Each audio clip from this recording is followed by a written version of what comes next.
In 2005, 2 female police officers were shot whilst attending an emergency call.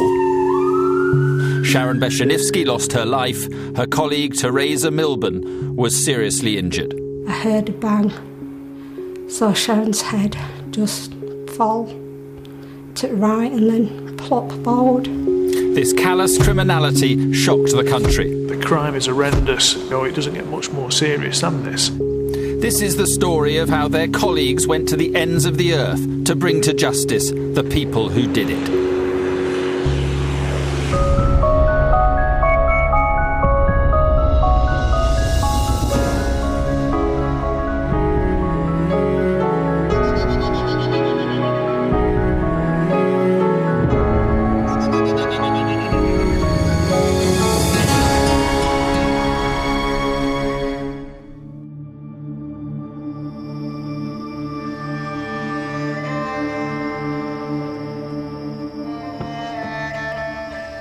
Somalia, one of the most lawless places on earth. A roadblock is waiting to catch a fugitive. The man isn't wanted here. He is wanted 5,000 miles away in Britain. For 2 years he's evaded justice, but now the British and Somali intelligence services are closing in. His name is Mustafa Jama, and he is wanted for murder. All they have to do now is catch him.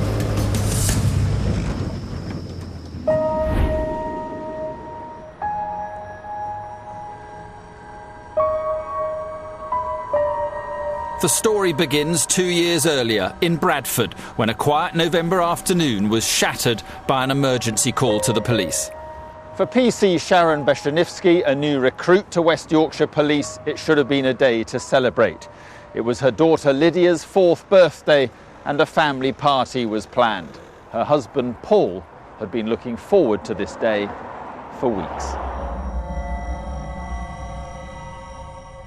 Sharon had also swapped her shifts around because of Lydia's birthday, and then I sort of got my orders to make sure I'm home on time. For Lydia's birthday, sort of everything were organised for a party, and Sharon says, well, I'll be home early, as early as I can. And I sort of went to work and she went to work. Teresa Milburn was Sharon's partner for the shift. They were friends on their team, but it was the first time they'd worked together. It was a 7-4 shift, earlies as we call it. It was briefing at 7 o'clock, briefing, and we got allocated as roles for that day. We were what we called the task it car, driving around the hotspot areas of Bradford, being proactive, stopping people, helping people, not actually answering any calls as such. Just 30 minutes before they were due off-duty, a travel agents close to the city centre activated a silent panic alarm that went direct to the police control room. Any unit to area, don't go into Great Horton Street. You only call the area Great Horton Street. We both made the comment of, it's 3:30 Friday afternoon. It'll be a false call. Obviously, it was Sharon's daughter's birthday that day. She didn't want to work over. Sat there and it was like, we're going right past it, aren't we? Yeah, suppose we better go then, aren't we? Yeah, we'll answer it then. And we set off. The decision to take the call would change everything. It was from Universal Express travel agents on Morley Street, just half a mile from the central police station. A CCTV camera captured their arrival. As we got there, saw 2 street wardens, and they crossed the road over to us and says, there's something not right, doors are locked. So we crossed over the road. The 2 officers were now just moments away from tragedy. Sharon walked in front of me. I've immediately followed her, and it's all been a couple of steps, not far at all. And She just stopped. She stopped in the doorway.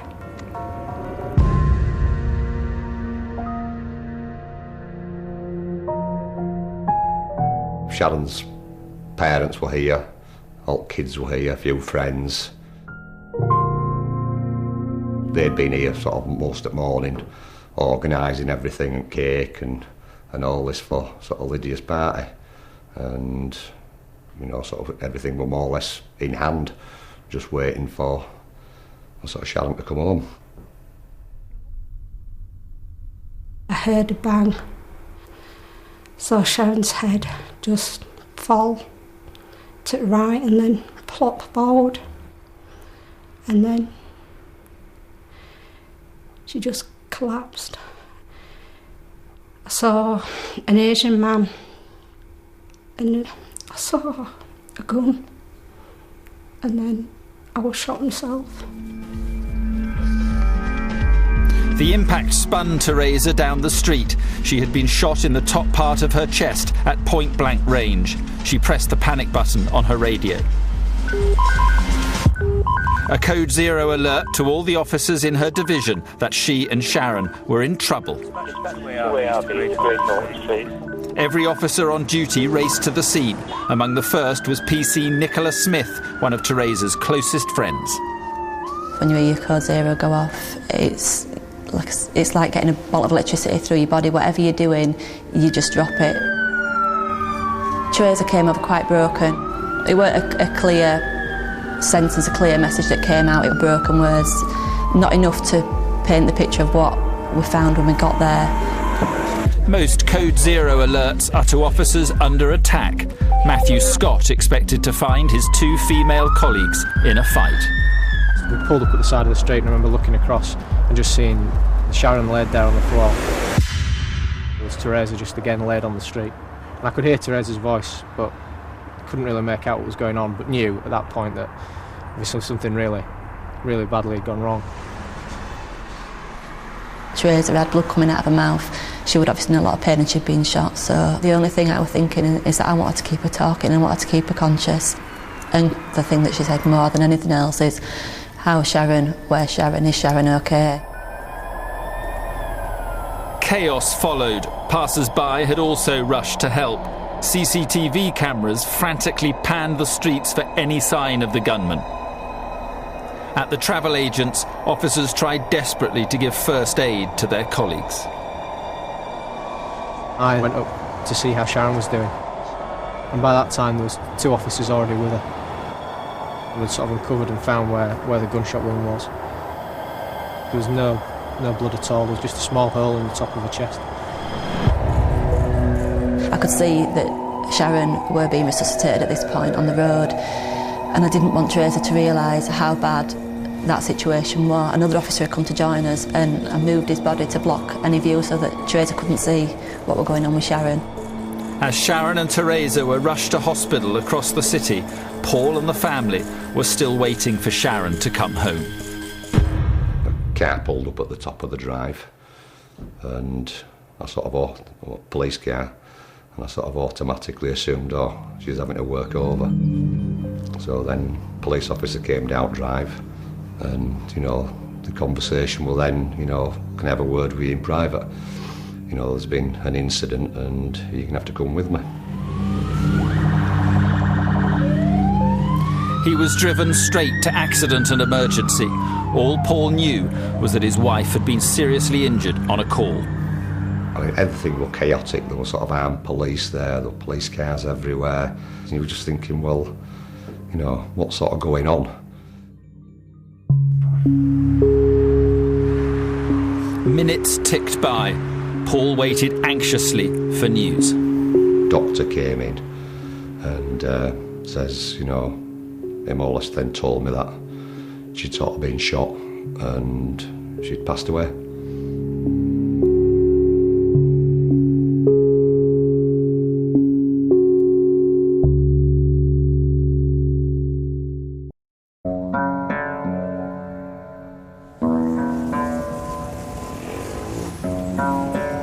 What had started as an armed robbery at a travel agent's in Bradford had ended in murder.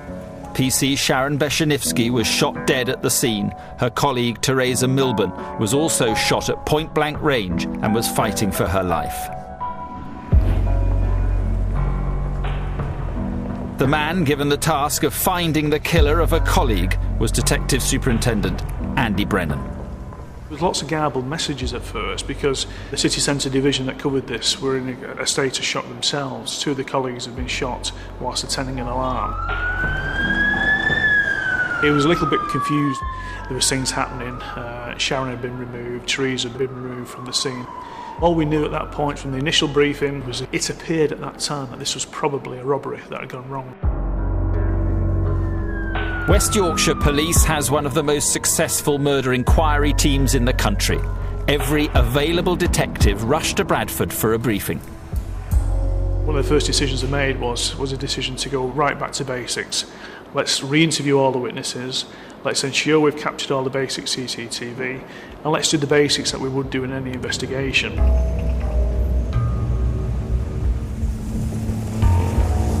The first lead came within an hour of the shooting. Witnesses had seen 3 men, an Asian and 2 black men, leave the travel agents and escape in a silver 4x4 car. This sighting was vital.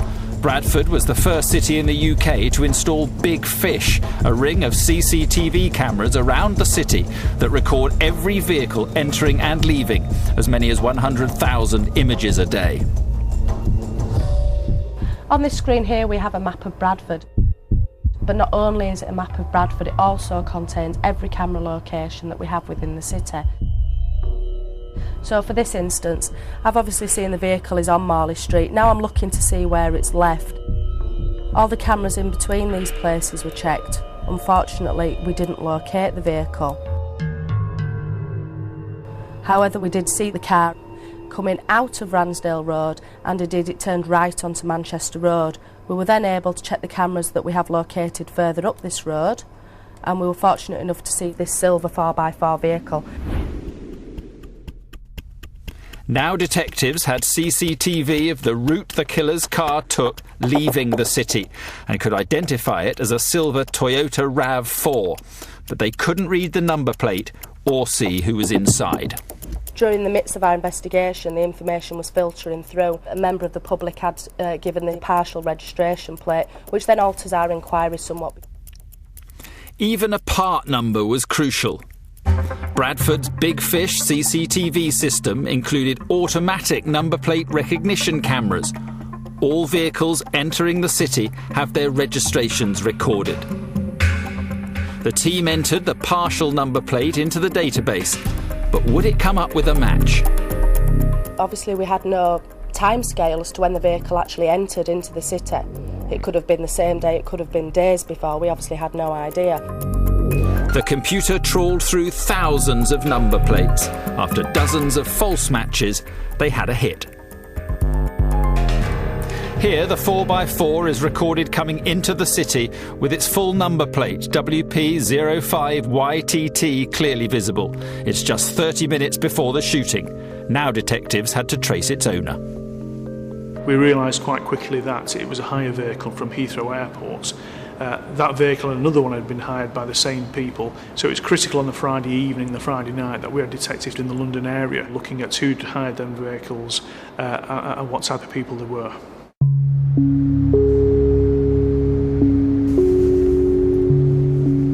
As colleagues scoured the country, Teresa was still in hospital. The bullet struck her on the chest, causing her left lung to collapse.